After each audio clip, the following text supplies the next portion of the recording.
سید اور غیر سید کا نکاح اسلام میں قابل قبول نہیں، اگر ہے تو ایک یا دو دلیل سے واضح کرتے ہیں کہ دلیل اس نے دینی ہے جو یہ کہہ رہا ہے کہ قابل قبول نہیں ہے۔ قابل قبول ہونے کے لیے دلیل کی ضرورت نہیں ہے۔ اسلام نے جو حرمت والے رشتے سورۃ النساء کی آیت نمبر 23 میں بتا دیے ہیں کہ یہ رشتے ہیں جن سے آپ کی شادی نہیں ہو سکتی، اس میں کہیں لکھا ہوا ہے سید اور غیر سید۔ تو آپ جو کہہ رہے ہیں نا سید اور غیر سید کی شادی نہیں ہو سکتی، دلیل اس نے پیش کرنی ہے، اور ٹائم قیامت تک ہے۔ یہ ایک روایت کو انہوں نے آؤٹ آف کانٹیکسٹ یوز کیا جو صرف ایک مشورے کی حد تک تھی۔ سنن ابن ماجہ میں کہ اپنے کفر میں شادی کرو، ہم پلہ لوگوں میں، ہم پلہ میں صرف خاندان نہیں آتا، سٹیٹس بھی آتا ہے، تعلیم بھی آتی ہے، تو یہ پریفریبل ہے، ہم بھی کہتے ہیں۔ لیکن اب مجھے بتائیں، ایک سید اور غیر سید کا آپ نکاح کر رہے ہیں، لڑکی جو ہے پڑھی لکھی ہے، لڑکا جاہل مطلق ہے، تو یہ کوئی کفر نہیں بنے گا اس کا۔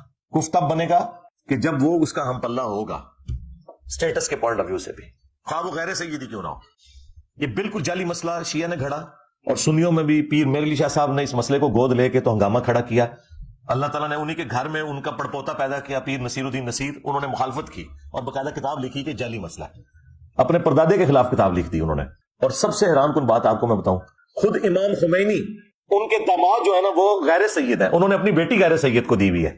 ہاں، یہ نہیں ہے کہ غیر سید کی بیٹی لی ہوئی ہے، اپنی بیٹی غیر سید کو دی ہوئی ہے۔ یہ جعلی مسئلہ بنایا ہوا ہے انہوں نے۔